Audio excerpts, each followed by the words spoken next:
here's Phil. Welcome back to the show. I'm here with Christian Taylor. Hey, Phil. Who is pretty in fuchsia. Is this fuchsia? It's past pink. Okay. Past pink. It's intense. Yeah, past pink. Again, that's October, the new name of and you feminism. seem to you were in the pink category last week, I was going to wear orange, but then I just don't want to let go of spring and summer. I have to be honest. Right. But it's a nice day. We're having some And nice it's Breast Cancer Awareness Month, so pink is the Yeah. thing. I wish I'd have thought of that. Right. Yeah. I am playing all my football games in pink. I just wear pink underwear to all month. Celebrate. Right. And Sky Jitani. Hi. I didn't shave this week. You were right. You didn't. No. You're quite scruffy. I'm very Pretty scruffy. and what color is that? It's teal. This color is known like as burnt teal. This color is known as on sale at Old Navy. You're such a visual guy. Does it come to this? Well, thank you. You think in colors clearly. I like your asymmetrical earrings. Oh, yes. If Elephant you're not on one watching, side. I have, yes. Yeah. An elephant on the right side, I might add. And is it a donkey on the left? No donkey on the left, but it's just, Okay. Bobbles. Theme song. We got requests, but I'm ignoring them because I just want to get through it quickly because, people have... They're divided on this they're issue. divided on this. So, hey, it's a podcast. What do you know? Hey, it's a podcast. And we got video. Hey, it's a podcast. So lend an ear. The Phil Vischer podcast starts right here. We'll talk to Sky. Hi, Phil. And Christian, too. Hi, Phil. Hi. And we got no guest, not this week for you. Hey, it's a podcast, so lend an ear. The Phil Vischer podcast starts right here. The Phil Vischer podcast starts right here. Someone else said that they use the rhythm of the theme song to help them run while they're Give me running. a break. Besides the one who said it saved How long are they running? That's a pretty quick sprint. 17 seconds. Seriously. No, you can sing it forever. Hey, it's a podcast. Do you know? Hey, it's a Again, podcast. it's like a There's video. Greek Hey, yeah, like 10 torture miles. method. Yeah, it's like a breath prayer, is what it is. Yeah, God help me. God help me. Yeah. God, that's the prayer. Yeah, and we did get because you complained. You complained about the podcast. Michael wants to know, why does Sky want to live over Plinky Pete when Plinky Pete clearly just wants to live with him, letting him bask in his glorious melodies? Wow, that's a deep Nice question. to know he's read the book. Yeah, the book was called With Reimagining the Way You Relate to God, Yeah. not With Reimagining the Way You Relate to Plinky Pete. But clearly there he is tying the two together, thinking that you are living above Plinky. Doesn't the principle apply equally to ukuleles and God? I'm going to say no. Oh. Well, we can Do you always have a hope. problem with Plinky I don't know about? Jennifer Budd says, play on, Plinky Pete. Play on. You bring joy to the world. See, now Plinky Pete is being compared to the Messiah. Joy to the world, Plinky Pete Is has here. plucked. What? Yeah. Yeah, that's fine. Fine. He's got his fans. So does Carrot Top.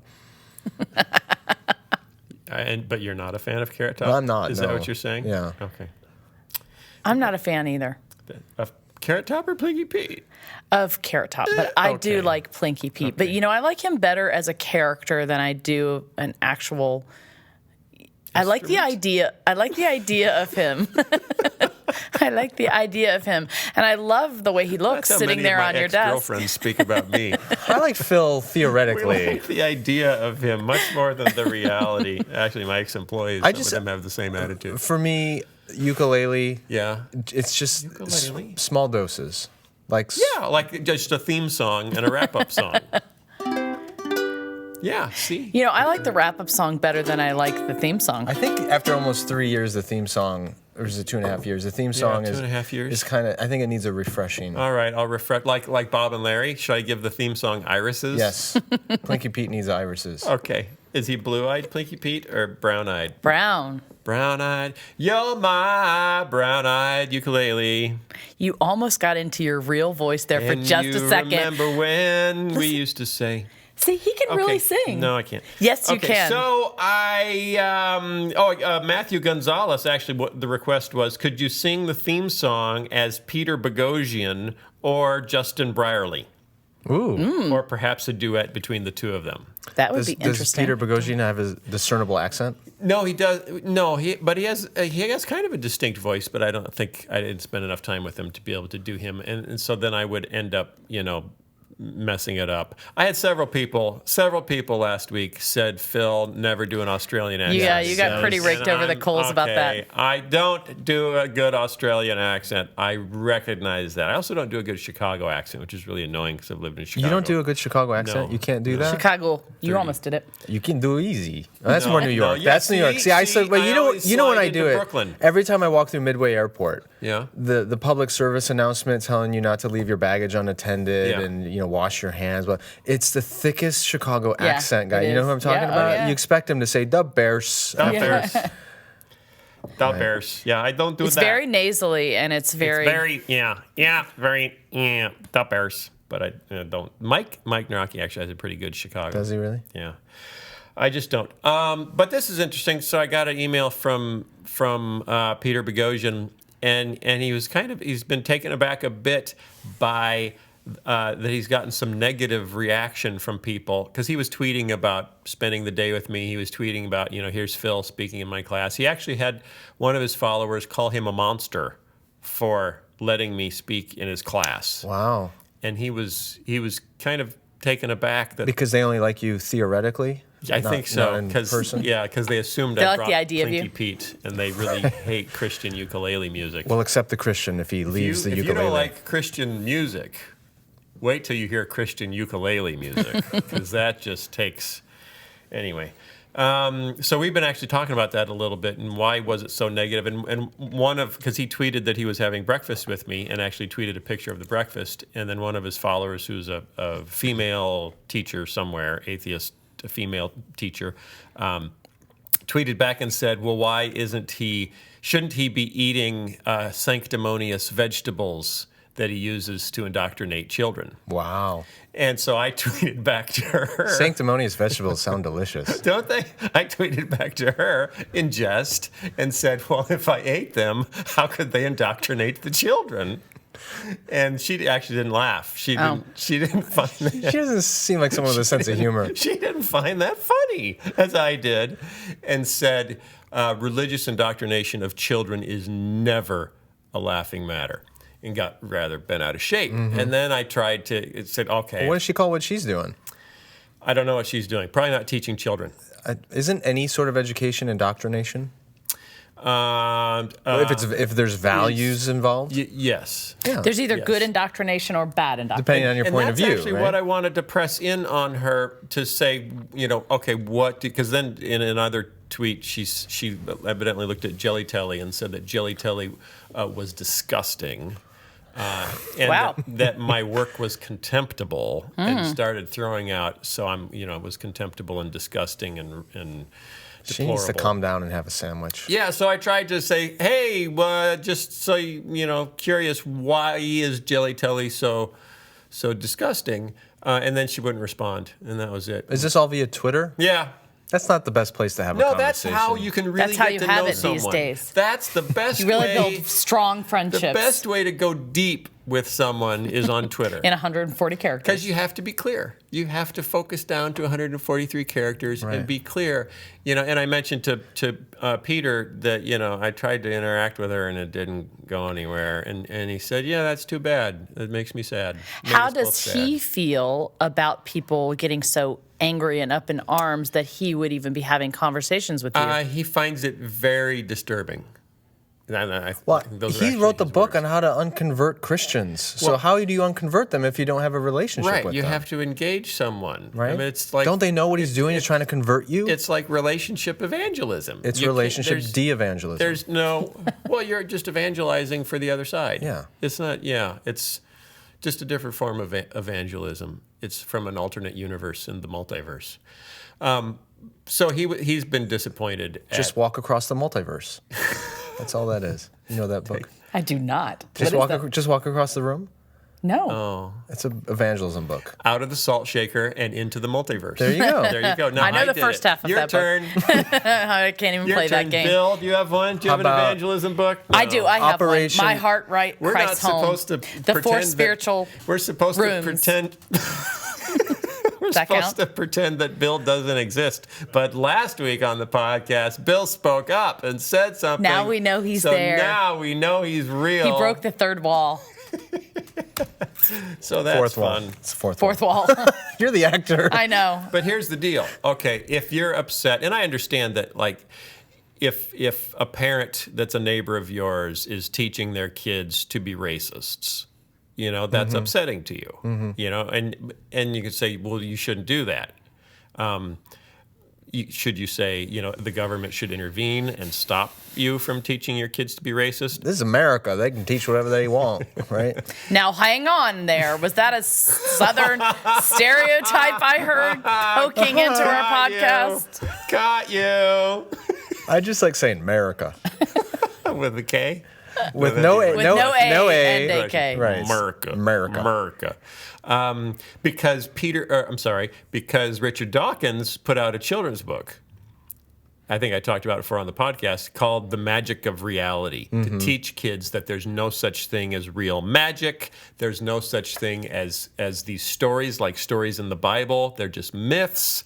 But reality, a.k.a. science, is magical. That, yes, is magical enough. So you can let go. Now, see, that is indoctrination. I can't believe he's not doing kids' birthday parties yet. I mean, with that kind of message, they would just flock to him. He'd be a scary clown. Yeah, but that's indoctrination. Right. And you could say, well, yeah, but it's not religious indoctrination. That's where you really need to push on somebody and say, sure, okay, it is. Define religion. Define religious, because you're making a metaphysical claim to say there's no such thing as metaphysical claims. I think that is actually a question at the heart of an awful lot that's going on in our culture right now. I agree. Oh, do say. Well, for example... Elaborate. Bill would like you to elaborate. The whole question about religious liberty and Hobby Lobby, for example, can they deny healthcare coverage, certain forms of it, because of their religious convictions? Or this recent story that's come out now of this for-profit chapel in Utah that wants to deny same-sex marriage, ceremonies in their chapel. All these questions come down to what is religion. And some people want to strictly define religion as that which has been historically called a religion, Islam, Christianity, whatever. But there are others like Paul Tillich, famous theologian, who said religion is that which is of ultimate concern. So atheists are religious if their ultimate concern is a scientific worldview, and that's what they're devoted to. Yeah, but I think Paul Tillich is the only one who means that when he says well, religious. but there's a lot of things that can. There is no shared legal definition of religion. Right, there is. So, and people say, well, it's or agreed upon. Right. It's a system of believing about God, but then there's atheistic religions. Right, they're atheists. There's parts of Hinduism are atheist, parts of Buddhism are atheist, parts of Hinduism are polytheists. Well, then you have the question of what is the definition of a God? Because a transcendent being. Well, but it can also be, the most important thing in their world. That's a metaphor, I think. So you're saying a strict definition of God. Well, is that it's a being. It's a being. Yeah, it's got a transcendent. Well, it gets kind of murky. That's what I'm saying. Certain traditions, in certain even traditions, in Buddhism, it isn't just a transcendent being. It's a transcendent idea. Or a spirit. It could be an idea or a spirit or... Right. So now the question is, she said what was particularly deplorable is that I was profiting from the indoctrination of children, which, of course, I have to go back and say, well, technically what's in the Bible hasn't turned to profit yet, so I'm not. I'm not. So is it okay now? I'll tell you when it turns to profit, and then you can call me contemptible. Well, isn't she making money indoctrinating people, too, as a teacher or professor? Maybe she donates her time, and she works at Starbucks as a barista. And she indoctrinates their coffee with milk. Isn't the entire advertising industry predicated on making money off of indoctrinating people into certain behaviors? Yes. Yeah. The answer to that is yes. Yes, but children. See, children. There's a lot of advertising for children. Because they're sacred. Children, because they don't know any better, and they're open to influence, and so no one should teach children anything. Just leave them as little... Mission accomplished. Seen the scores lately? As little empty sponges, dry sponges, and then just send them out into the world to stumble their way to Las Vegas and learn what's real in life. But why is she so mad at you? Parents don't have to choose to buy their children. I said that. I actually said no parents have to buy our videos. Right, you're not forcing people to buy. And she didn't tweet back to me, but she tweeted that to her followers and said... Denial is a hell of a thing. That's what she said. Mm-hmm. What does that mean? It means I'm in denial. That you have any... What children are being forced by the government or state or something to sit there and watch what's in the Bible? children of parents who force them to. Well, isn't that the parents' right? Richard Dawkins and a few others have argued that religious indoctrination of children by their parents is a form of child abuse. See, that's creepy, because then the only alternative is for the state to decide what children should. And then we're in Sparta. And next thing you know, we're going to war naked against some Persians. Then we what? Yeah. You were determined to bring nakedness into this naked? podcast at some Did point. I mention it earlier? No, I'm just saying you kind of went down that road before we ever started the podcast. What? And Phil said, "Is that the What? way this podcast is going to go today?" Well, I don't recall what I said. I'm having amnesia. Yeah, that's okay. we won't go there. That's okay. Well, you're the one who sent out the story earlier this week on the origin of sex. I did? Yes, Excuse you me? did. Among ancient fish, they found ancient fish fossils, which Ancient fish they sex? say is the oldest thing that seems to have had sex. Did I say that on the podcast? Yeah, how in the man. world did they come Pull up back. with those claims that they found these fossils? Didn't you read the story? They were last night? sexy fossils because they were twerking. No. Sexy fossils. If you That's set up the fossils like a flip book and flip between the two fossils, it twerked. That's not what it said. the But coolest that's thing. very creative. Sexy And fossils. then Mickey Mouse ran across the bottom of the page, like in my science book. Sexy fossils sounds like a nightclub at a retirement community. Okay. So Goodness. What are we talking about today, So Phil? Peter Boghossian and I are on a mission. We're on a mission. To reconcile. You now have come together? We're on a mission to talk. Yes. Wow. To get people to talk, even if they despise each other's ideas. Because you should be able to see. Here's the deal. Can you reject an idea without rejecting the person? No. Yes. Yes, you can. I am here to tell you that you can. You're gonna be like Ebony and Ivory. Yes. two I of you- am myself. No, you and Peter. Oh yeah, You can do a duet. yeah. We'll do a duet and we'll make a music You could video. write a book together Atheism, and then atheists and force theists. that on children, Yeah, and then you yeah. can both be deplorable. Well, and Doctor, see, because that made me wonder. Okay, would I? Because the people that know that I went out and spent the day with him and spoke in his class think, cool. That's a way to go to try to make friends with people of other beliefs. But we can also look at that as Christians, as you're evangelizing, so that's all good. It's all good. You're like a missionary. But you had him But- on your podcast. What if I? Yes, that's true. But what if I had him come and speak in a Sunday school class at my church? I think it'd be great. Dum dum dum. Well, this is what. At what point do you think there's any point? Because I was wondering why Christians who have a reputation for being intolerant would seem to be less intolerant than some of his followers were. Great question. About him reaching out to me. Intolerance is a point of view. Yeah, it's not just a river in Egypt. So, under what setting do you think? Because Christians can be wildly intolerant. Absolutely. We know this. Yeah. It tends to be more so at our own. And that's the case here. This is within Right. the atheist community saying you've wandered off the reservation, and we do that all the time.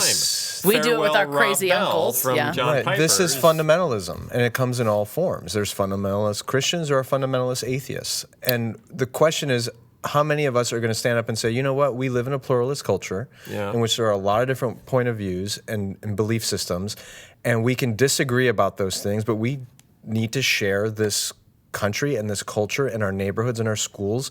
We need to be civil toward one another, respect one another's differences, dialogue about those differences, and not condemn each other. But fundamentalist views won't allow that. It's all or nothing.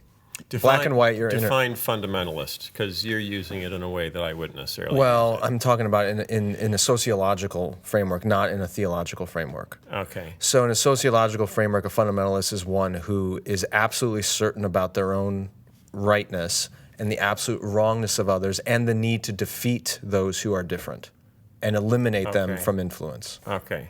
But you wouldn't apply that broadly to all people who would refer to themselves as fundamentalist Christians. Well, not in the 1920s sense. No, not in the 1920 sense. This is the 1980s sense. The origin of the term fundamentalist among Christians came from a confirmation that we stand on the fundamentals of Scripture. Right. A series of pamphlets edited Right. by R.A. Torrey. Since that, 100 years ago, it has become a term that's applied to not just Christians, but people of varying beliefs Right. who are intolerant of the existence or shared So it's space become with others. a synonym for intolerant. Well, see, that's just weird though, because I think it has a dual meaning. when I you think say don't be a fundamentalist, like don't hold to the fundamentals. No, that's what I mean. I would use the term doctrinally orthodox. Don't be an Christian. orthodoxist. No, but there's a difference between saying I'm going to hold to the fundamentals of Christian belief as espoused maybe by the Apostles' Creed or whatever you want to use, and it's a step further to say, and anyone who disagrees with me should be eliminated from a position of influence. Yeah. Or My team has to win over their team. Right. We're not going to share. We're not going to play nice with each other. I'm going to take my toys and go home. That's fundamentalism. Well, that's intolerance. Or I'm going to cut off your head and take over your town. There's an intolerance that you think is now what we would put under the rubric of fundamentalism. Yes. And that's what distinguished... Which was not initially... Well, this is what distinguished the rise of evangelicalism in the mid-20th century, or what was then called neo-evangelicalism. Yes. Neo-evangelicalism. Because it was played by the guy... Keanu Reeves. by Keanu Reeves. Yeah. So the difference was the fundamentalists wanted not only to dominate the culture or completely disengage from it. The evangelicals came along and said, no, we also are going to stick to the orthodox teachings of the faith, but we believe in positively engaging the culture and sharing our public institutions with non-believers in a positive way. Fundamentalism with a smile?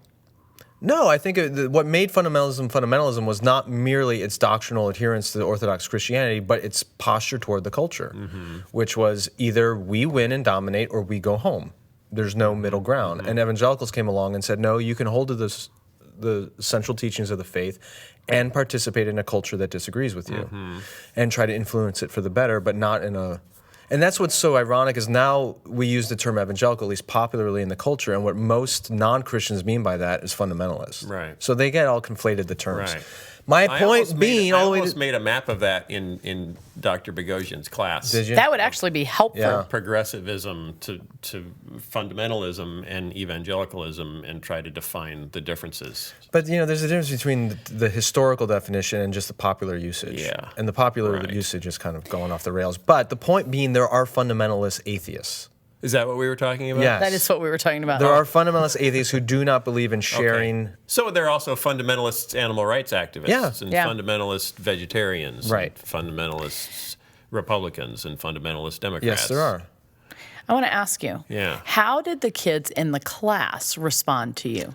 For the most part, they really liked it. In fact, Dr. Bogosian wrote me shortly thereafter to say that when they finally met again, that they loved the opportunity to just ask any question.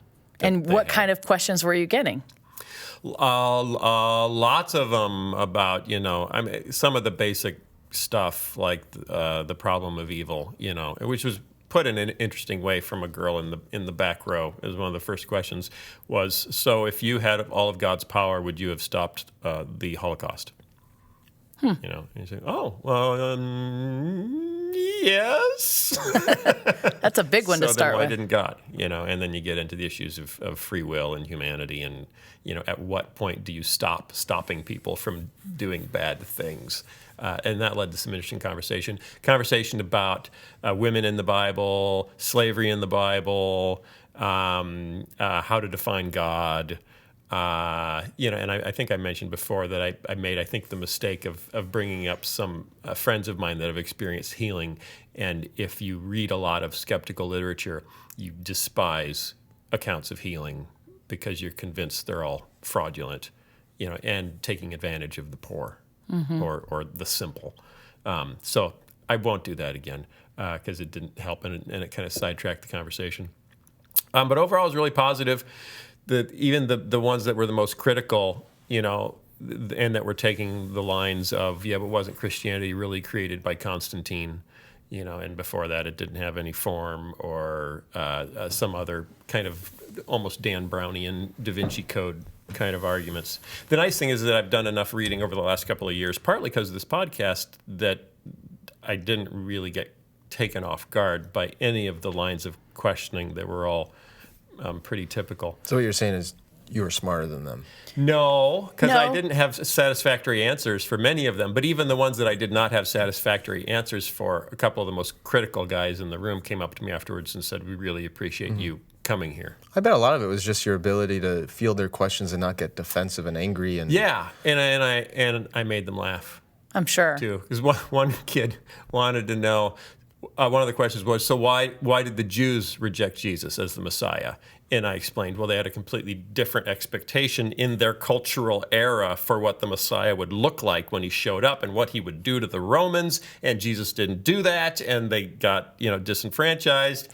And then they said, well, so why do you think they got it wrong and you got it right? And I said, because I'm not a Jew. And that was the biggest. They responded like that. Yeah, that was the. If I was a Jew, I would think the Jews got it right. Well, do you think that they are, like, I'm very curious about this cross-section of kids, you know? Are they kids that were raised as, like, hardcore atheists and this is how they were raised? Or were they did they just not have information and they were questioning? Were there some that were Christians that left the faith? Well, there are some that were. Peter says that the class tends to be made up of hardcore atheists who want to learn how to, take out religion, and some hardcore Christians who want to learn how to defend. They want to know what atheism teaches so they can fight against it. They're scoping out the enemy camp. Yes. So I said, okay, so it's not a disinterested class. He said, no, it is not a disinterested. What's the name of this class? Atheism. Oh, plain and simple. Atheism 301. I took a semester of philosophy, one class when I was an undergrad, and it was taught by a secular atheist Jewish professor, and it was a class called The Problems of God and Religion, something like that. We spent 8 weeks on the theistic arguments for the existence of God and 8 weeks on the atheist arguments against the existence of God. Wow. And it was same deal, though. It was populated by... It could get old. Why?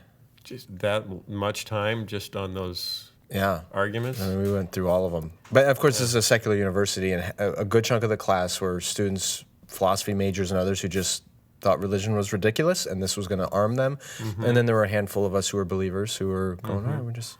Well, and Was there any evidence of anyone changing their mind? No way. No one changed their mind on anything? I don't think so. And no believers had their faith shaken by arguments against God? No, actually, one of the things I remember most is I like most students, you get in there, you end up sitting in the same spot. Yeah. Class after class. Did you sit in the Christian quarter?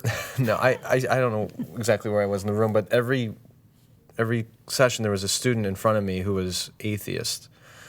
And he used to regularly wear this T-shirt, and I don't know what it was about, but the back of the T-shirt just said, "Feeling good is good enough." And I thought, wow. What a low ceiling. Yeah. Good is good. Feeling good is good enough. And he was always arguing against Was he always high? I don't know what he was, but that's the image I still have of that class 20 years later. That was Satan sending you a subliminal message. Feeling good is good enough. Trying to get you off track. Speaking of getting along with our enemies and those that we're philosophically opposed to, Pat Robertson's back in the news. Yay! Yes. What happened now? On his Christian Broadcast Network show on Wednesday, Robertson blasted Houston Mayor Anise Parker, who is gay, for issuing subpoenas to 5... Whoa. Subpoenas? Sorry. Subpoenas. What did he... Subpoenas? Sorry. Is that what you order at a Mexican restaurant? I was reading too fast.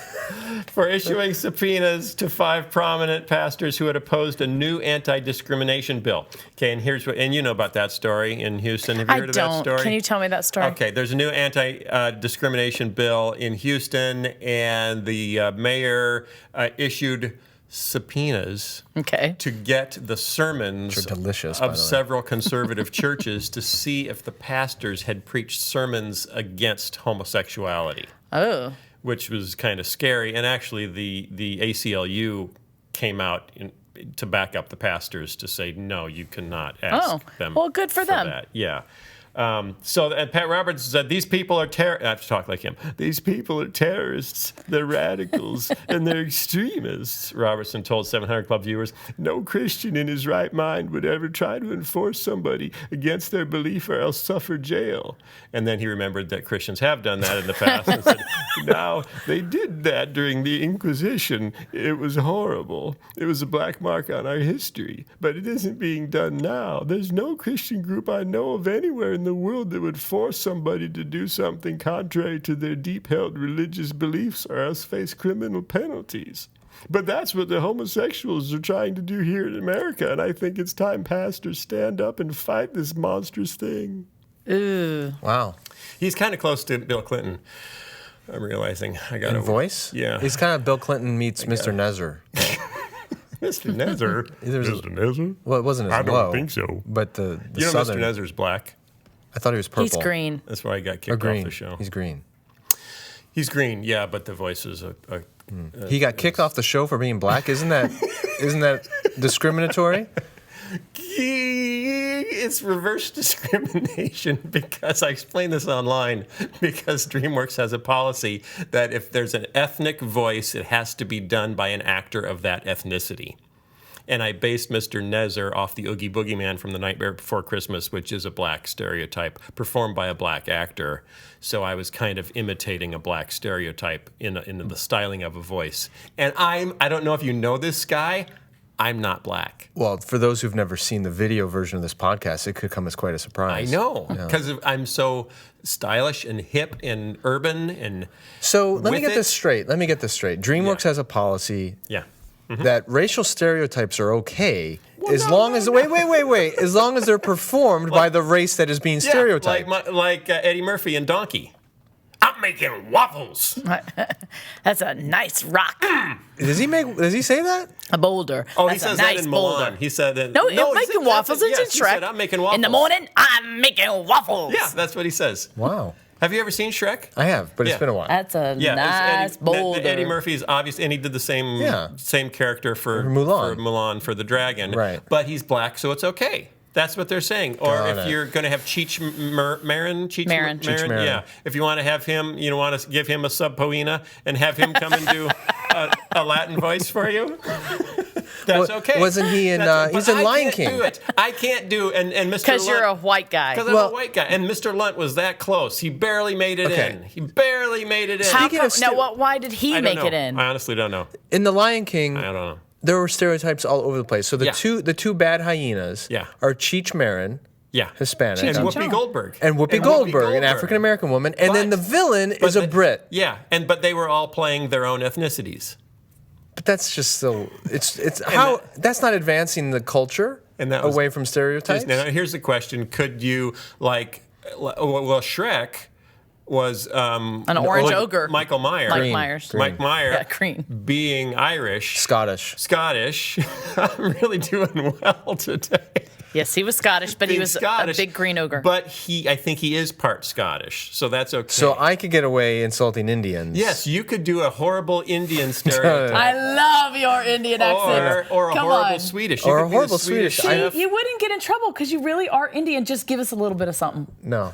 Come on. Give me a little something, something. Give me a little something, something. What stereotype is that? Just say something about Alibaba. No. Come on, Alibaba It's not Ali. as funny when you have to No, suddenly it is. produce It will it. be It's- completely No, funny. it's- Trust That's what I me. say whenever I go into the voice booth. I'm sorry, it's not as funny when you just have to do it. Just say that with your little head bob in an Indian accent. It'll come up at some point. Come on. So, but My little head I've bob is asked a him now tomato. for two we and a were half talking years about for Pat this. Robertson. We were talking about your talking Indian Pat accent. Robertson. So, Oh yeah, this is bad. He's being did bad. he have a point? Did he have a point? Well, they're not being terrorists. I mean, the terrorists are people. I don't think we want to get into a tit for tat kind of comparison between gay activists do this, but Christians never would thing, because I'm pretty sure you can find some Christian communities around the world that are probably misbehaving. think so. Like what Westboro Baptist. Well, Yeah. even in the early days of our country, the Puritans would drive out the Baptists if they came across the border into Massachusetts, and they would shoot at each other. Well, look what we did to the Native Americans. That was terrible. There was a whole lot of bad stuff under Jim Crow that was done in the name and justified by Christian faith. I mean, the True. Ku Klux Yeah. Klan claims Christian faith. That's true. So, Yeah, but Pat Robertson knows that they're not real Christians.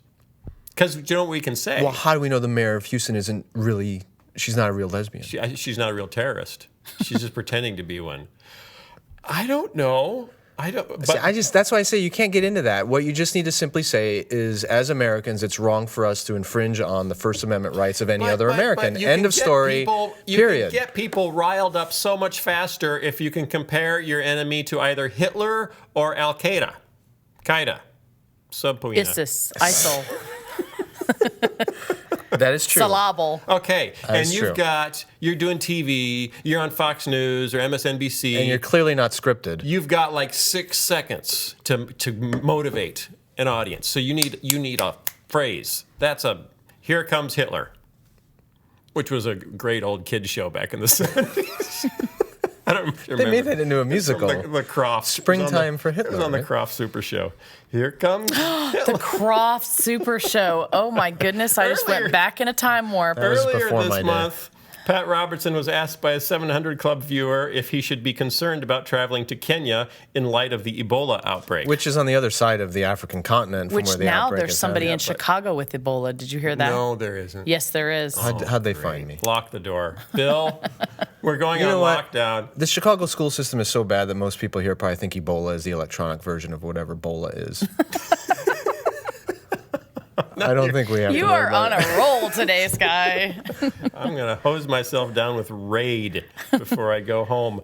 But you know what Pat Robertson said on the There is question of- really no telling what's coming next. I like this one. This one is Pat so Robertson ridiculous. said, should I be worried about traveling to Kenya in light of the Ebola outbreak? Pat Robertson replied there was no need to worry about Ebola in Kenya, but he added, you have to be careful about AIDS. The towels there could have AIDS. Wait, no, please tell me that is not what he Are said. the towels a people group? No, the towels are not no, an no. ethnic group. He did not let me see your computer. Did he really say that? About AIDS. The towels could have AIDS. I think it's time for Mr. Robertson to get off of television. Do we? And did he really say you don't have to worry about Ebola if you're going to West? Yeah, No, there's no need to to worry Africa? about Ebola in Kenya. Kenya, But which you is have in to be East careful Africa. for the towels. Yes, the towels might have AIDS. Because Kenya is in East Africa, not West Africa. Okay, now let me just check. Are you sure this is not a satirical piece? This is. I saw this elsewhere too.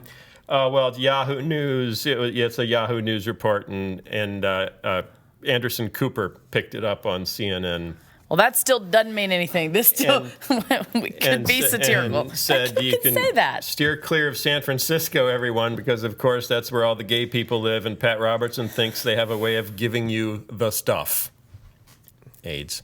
That's terrible. See, what's interesting about Pat Robertson, which is probably unique in the definitely unique in the history of television, he has a show on a major network cable network that can't be canceled. That cannot. No one can get his show off the network. Why? Because he can't. Because he's paying for it. Because it's ABC Family Channel, which is owned by Disney, which was bought by Disney from Fox, which was bought by Fox from Pat Robertson. And as part of the deal, it was Pat Robertson's Family Channel.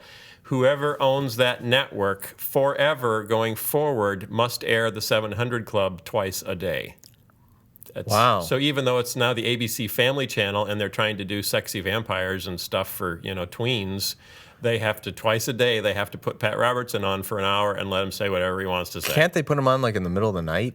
I think it's contractually bound to put him on at certain times of the day. And what happens when he's I'm speechless. I don't know if it goes away when he goes away. Maybe that's why he won't go away. Maybe he'll be like eternal. He's like Dorian Gray, and he'll just keep going. He's like Death Becomes Her, and he'll just keep going forever just to spite the man being Mickey Mouse in this case.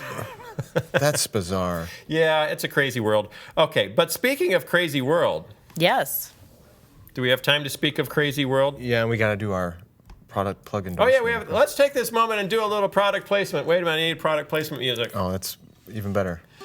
Oh, Sky has a product that he'd like to make you aware of so that you may purchase it And for send his children benefit. To school, to college one day. Send his kids to college.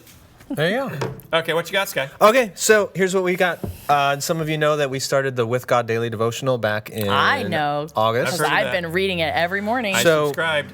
Because this podcast is free and available to anybody, we are trying to utilize our audience better to make you aware of our products, whatever it is we are doing, what's in the Bible, and And I have nothing. You have nothing to buy from me. not yet. So anyway, I got some feedback from people who have been subscribing to the devotional, and I wanted to just take an opportunity to read one of those or two of those little bits of feedback. I didn't know you could feedback. Yeah. Where do you do that? You just hit reply. Really? Yeah. If I reply to you? I'll probably see it. Oh, that's good to know. Yeah. Now we know how to get a hold of you. All right. Okay. Fantastic. This comes from Loke. I don't know who Loke is. How do you spell that? Tone Loke. L-O-C? That's what I was thinking. It's Tone Loke is a subscriber. Lock. So, L-O-C? Lock? Why Loke? wouldn't it be? Okay, go ahead. All right. He or she says, Sky's devotional is simply the best.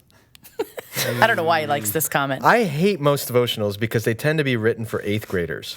There's nothing wrong with that, but I don't have 8th grade problems. It's fresh, it's current, and it's insightful. It's new and yet steeped in history. It's faithful to orthodoxy, and yet it's generous toward orthopraxy. And if you don't know what orthopraxy is... That's a very intelligent review. Yeah, it is. You should probably subscribe to the devotional. What is orthopraxy? Right practice. Right practice. Orthodoxy is right doctrine. That's or right I like belief. that. Well, can I just say, indoctrination of children.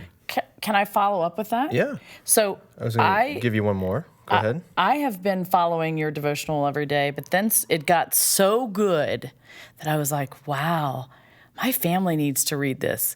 Wow, my dad needs to read this. So now I have my father, my husband, my boys, and my cousins all reading this, and every single one of them say the same thing to me, that it's been incredibly impactful. Good. Wow. And so that's a lot of different generations and genders. I actually that got are connecting. quite a few of these have come in from people who say they use them for their family devotions. Yeah. So multiple generations. I'll read one more and then we'll be done. This is from Adler. I'm not making these names up, I promise. Adler? Adler. Okay. As in the planetarium. Yeah, that's cool. Yeah. Adler says, this is honestly the first devotion I've been really consistent with, partly because I'm getting it in my email. Right. And it's not a book I forget about on my nightstand. Checking for your devotional always helps me be reminded that God comes first. I also have been more consistent with it because I really appreciate the insights you bring to your devotions. There are a lot of devotions out there that are Christian baby food, in quotes, if you will, but your devotion actually challenges me to think more about what I thought I knew and teaches me to look at it from a different angle. Yeah. So if you're interested, you can learn more at skyjatani.com. And SkyJatani.com. and you can click on devotional or go SkyJatani.com. right there at skyjatani.com/devo. SkyJetani. You know, it isn't. And spread the word. Thanks, guys. It isn't .com. baby food It's at not all. baby food. But here's the deal. Even young children can read and understand it. That's what's so unique about it. So, you know, for those that are obviously on the upper end of the intellectual echelon, they feel like it meets them where they are. But I have elementary school kids who also understand and get it on that level. So no, it's Great. not baby food, but I think it can be understood up and down the spectrum. And right now we're in the process of working through the parable of the prodigal son, probably over a couple of weeks. Every day it comes out. So if that's a story that you care about, jump in. If they jump in now, can they go back and see You can. what There's a they way to go missed? back. On every email, it says at the top that you can read this in your web browser. Yeah. And if you click on that, then it opens out in your web browser, and then there's a link there that goes to the archives, and you can actually go back and read all the past devotionals. Oh, that's good to know. Wow. So how are they going to be a surprise when they come around the next year? If you've gone back and read them all from the Well, beginning? I don't have this all figured out right now, but what I'm Are thinking you is making this up as you go? a little bit. Okay. Once I get through a whole year of these things, I'm going to edit them and actually release them perhaps in a book format, and then keep the devotional going, but still write original ones pretty regularly. Okay. Even next year. So, and let me ask you this. Are you going to do a, bait and switch thing where we pay $1.99 and then when you get us all hooked, then it's going to be like $5.99 a month or something like that? No, if you want to spend more, you certainly can. But I have no intention of raising the price on that. And so it is $1.99 a month? It's $1.99 a month, and the way it works, if anyone's confused, is you subscribe once, and you'll automatically renew every month until you discontinue. So you don't have to worry about it after that. Perfect. Just like Netflix. Just like Netflix. Yeah. Yeah. And don't forget you even signed up until All of a sudden your all credit of a card sudden- doesn't work anymore, Yeah, and then you get the somebody notice says, saying, "Hey, where'd my devotional go?" Thanks for the promotional message, Sky. Okay, Thank you. back to our show. I've been trying to figure out Islam. You should take a good class. luck with that. Have you heard of it? It's a religion. Yeah. It's big. It also wants to be a country, A state. a state. Some people, so there are these interesting stories that I've read, and this one, there was an event in Malaysia, And I just thought it was kind of interesting. It was called the I Want to Touch a Dog event. I think that happens in... Never mind. That's a little scary. In Malaysia. Here is the event description. If you love dogs or are curious about them, head down to Central Park and be enlightened about man's best friend. The event is not about promoting dog ownership, but to educate the public on the proper ways of handling dogs and what Muslims should do after petting them. And I'm thinking, wait, what? What should they do after petting them? Is that an issue? Remember to comply with the color-coded system to avoid confusion. Wear yellow if you would like to touch the dogs, orange if you're only interested in observing, and red if you are bringing your dogs. So this is complex. Organizer Syed Azmi, who was busy making sure everything was in order, also managed to touch not one but a few dogs for the first time in his life. He says, "I wanted to touch a husky, but I was so busy," he said. He'll have to touch a husky next year. I just keep thinking of Dieter saying, touch my monkey. I want to touch a husky. Children were elated touching the animals. There were also some Muslims yelping when the dogs sniffed them. Okay. Only later did a friend confirm that this event, which drew more than 1,000 people, was not a joke. To some conservative Muslims, it was no laughing matter. Many Muslims consider dogs to be ritually unclean, meaning few keep them around as pets. That's because they've seen what dogs do. In the street.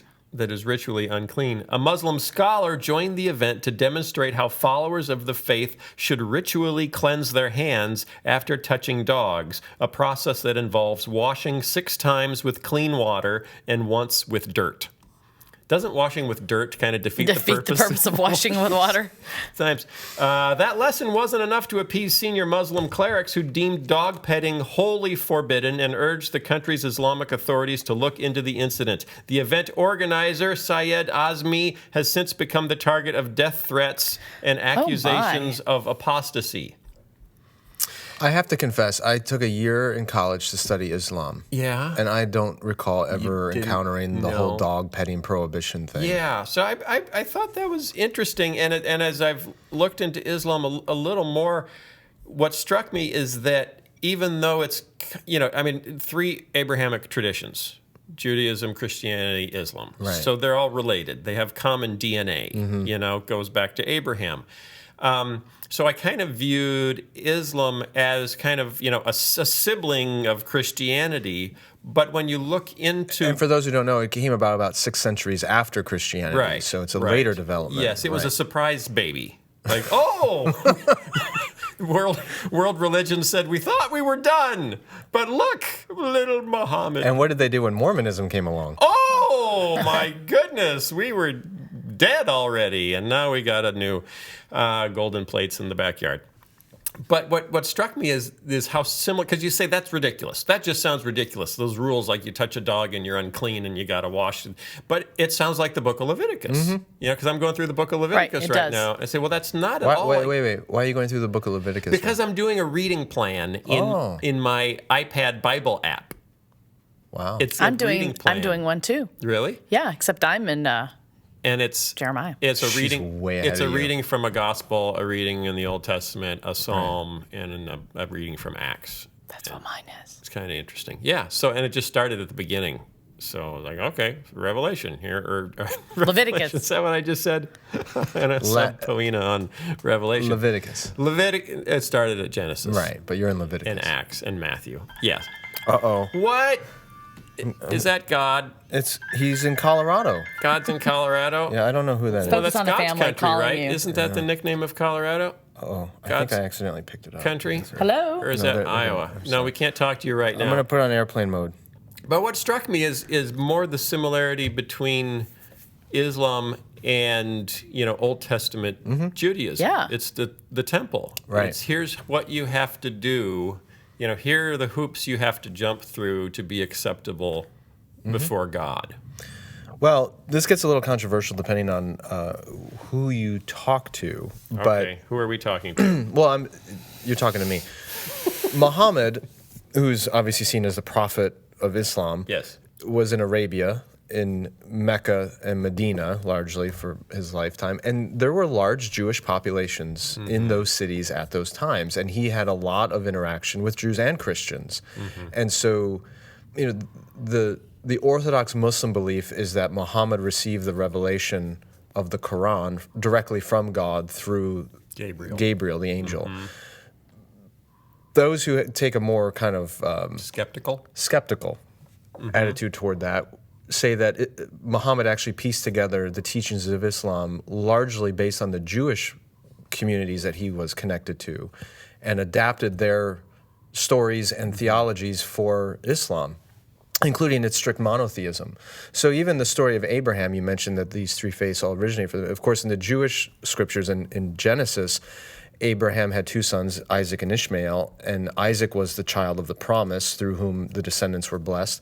And in Islam, it's believed that Ishmael was the child of the promise, that Abraham and Ishmael then traveled to Mecca and built the Kaaba, that big kind of cube thing that the Hajj is all about. Why did he build that thing? It was a place, a temple? Kind of a temple, a place of worship. Like a prayer hut? That site in Mecca used to be a center of idolatry, of pagan worship.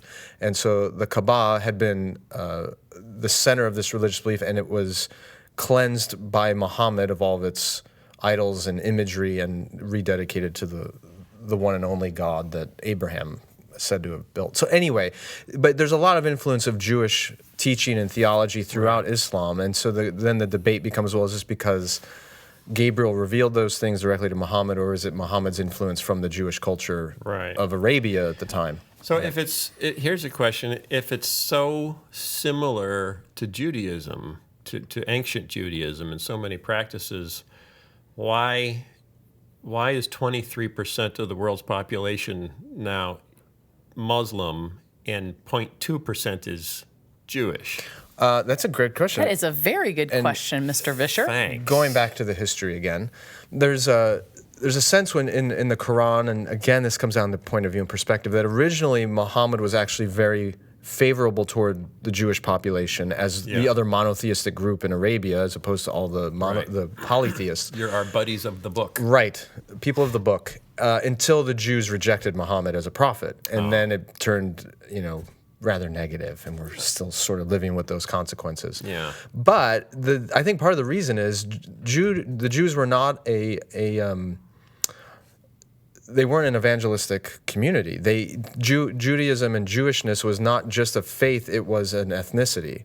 Right, and so to be Jewish, you had to be born into a Jewish family, whereas Islam spread very rapidly because it was a faith of conquest and, in a sense, evangelism that was spreading throughout the Middle East, and all those tribal clans that were polytheistic were converting rapidly to Islam. So Judaism just has a very different history, and the identity of being Jewish was far more ethnic and familial than it was in Islam. Islam transcends all kinds of ethnicities and cultures. Right. Because I read another story. I want to learn more about this of a woman, a 53-year-old woman in Palos Hills, Illinois, which is not very far from where we are, who was born in a Missouri Synod Lutheran family, converted to Catholicism, and then has now converted to Islam. And just went on her first pilgrimage to Mecca at the age of 53. And she's talking about what a wonderful experience it was. The headline of her piece that she wrote was an interview with her. It's how an Illinois mom converted to Islam and found peace and joy during her very first Hajj. And, if you've seen pictures of the Hajj, it's kind of crazy because there's like 3 million people in one space, and people get trampled, and you got to throw stones at the pillars and on the bridge, and it's dangerous. It's like the original mosh pit. Yeah, it's like a mosh pit writ large. It's massive. But she said it was just an amazing experience to see the Kaaba. That sounds like Chictionary. That's what sheep say when you hit them on the side of the head. They go, come on. Thank you. I'll be here all week. And then you cook them up as a kebab. Yeah. That's good. So, and I was trying to figure out why would you're a Lutheran. What's not to like about being a Lutheran? They're just nice people. That's upper Midwestern Lutheran. It clearly did not meet her need, her heart why need. Why would you reject Lutheranism. So she went from Lutheranism to Roman Catholicism. Yes, she did. So this is like a reverse Reformation there. So this is what she said. So I was raised Lutheran, but converted to Catholicism when I was about 40. I always wanted to belong to a large community. That's kind of an interesting thing to just always... My community is too small. I want something, the Catholic Church. That's a pretty darn big community. So she became Catholic. That had a huge impact on my later conversion to Islam, becoming Catholic, because where the Lutheran Church believed in the Bible literally, the Catholic Church encouraged knowledge, questions, and also gave us the historical context for the books contained in the Christian canon. That's kind of strange. Lutherans. You know those hyper-literal Lutherans. Well, and she obviously doesn't know a whole lot about the development of these Christian traditions. Because well, Luther, maybe that's why she keeps moving through them. Yes. She doesn't This spend allowed a me lot to of... open my mind to the possibility that the Quran was truly the revealed word of God. Once I came to believe this, and she does not detail how she came to believe that, then it was an easy step to believe Muhammad was the messenger and prophet. Yeah, I can see. Those kind of go hand in hand, hand in glove. The harder part was letting go of my belief that Jesus was the Son of God. So she believed that. And that doesn't fit well with the Quran. Ultimately, it was the passages in the Quran where God tells us that he was not begotten, nor has he begotten, that finally helped me. Also, Jesus figures prominently in Islam, so I wasn't letting go of him. But just the idea that he is God. Which is a little central to the Christian understanding of Jesus, right? Yeah, but then she's talking about what a deeply moving experience it was, to do the pilgrimage stuff, to go with the 3 million people, sure it would be. Hike around the Kaaba, but she couldn't throw rocks because it was too physically difficult. So, she couldn't make the last trip around the Kaaba, so she had to pay to have a ram sacrificed in her name and the meat given to the poor, which is what you have to do. And it sounds just so legalistic of you got to go here, you got to do this, you got to do this, and then your sins are forgiven and It's the 5 pillars. You're in with God. But what's interesting to me, and I read that article, if you read farther down, I don't read very far. Is how much as she described what she received from all of that, what she believes now about God. She wanted to find a deeper relationship with her Creator, to get to a place where she had confidence of her conviction that God is all she needs or will ever need. And she says that happened on her journey around the Kaaba. Yeah. And it sounds, it's very interesting because as a Christian, I've heard lots of Christians, and even I have said some of those same things describing my Christian faith. So I find that interesting. I think there is a lot of power for many people in large group gathering event kind of things where you can have a euphoric experience. Right, like passion or catalyst. Yeah, and there's actual scientific evidence. Or promise keepers. There's scientific evidence that backs this up, that with large groups of people, there is a euphoria, an actual chemical reaction in the brain that makes you have a heightened sense of transcendence. What if that chemical actually emanates from the Kaaba? Right. What if it's like an alien cube? What if it's like in Transformers, that cube with all the power in it, and it emanates... The Tesseract? Or that was Marvel. That's I Marvel. don't know. Y'all are going off the rails. And it emanates from the Kaaba. But she sounds like somebody who's very persuaded by experience. Yeah. Perhaps more than evidence. So a newspaper in Great Britain was trying to figure out why so many British women, or in their point of view, any British women, were converting to Islam, and choosing to cover themselves up. Why were white European upper class, middle class women actually choosing Islam? Because their men are so much more handsome. And typically it had to do with falling in love. What did I just say? With a Muslim man. What did I just say? Dark skin, kind of. Are they better? You go dark, you don't go back, So they interviewed some. Thank you, Sky. You're welcome. And some of the things that the women said were that women are respected and not seen as sex objects. Western women are defined by their appearance, but we are viewed as whole human beings. I find the veil liberating. This woman said I would find it hot. she gets particularly mad when white men tell Muslim women they should not cover up. She says, in whose interests are they arguing? Someone else said, it gave me such a warm feeling to be a part of something that I knew there and then Islam was for me. I have never looked back. So in many cases, but one of their theories was it's people who have found they can't find community, can't find community in modernity, in modernism, and they also can't find structure. They can't find meaning, So it's part of what secularism has robbed from, in this case, British culture. Less so American culture, but we're working on it here too. We would like to get rid of all the meaning in our lives and the kind of structures that we've had historically.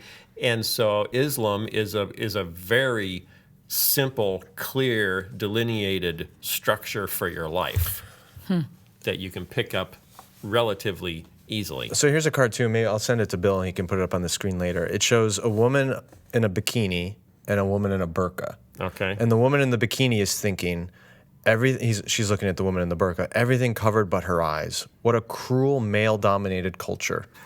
And the woman in the burqa is looking at the one in the bikini and says, nothing covered but her eyes. What a cruel male-dominated culture. But that's kind of what you're getting at. It's all a matter of perspective. It is. What's more liberating for women, the bikini or the burqa? Good question. Isn't there something in between? Yes, what I'm wearing today. We give you Exhibit A, Christian Taylor, Yes. the very model of a modern, modest matriarch. Oh, that was good. Thank That you. was so good. The alliteration was impressive. Sing about that. She is the very model of a modern, modest matriarch. She Oh, good luck. Works as a voice talent and she listens to her patriarch. She likes to be on podcasts where we talk about the atheists. And then we go to bakeries and we try all of the pastryists. So come back next week and we'll talk about a whole lot more of this. The stuff that makes us crazy and the stories that I can't resist. And Sky will get so cranky when I play on my ukulele. Wow. Because I'm making rhymes up that are going rather freely. How do you end that song? Keep going. I don't know. She is the very model of a modern, modest matriarch. All right, see you next week. Bye. See you guys.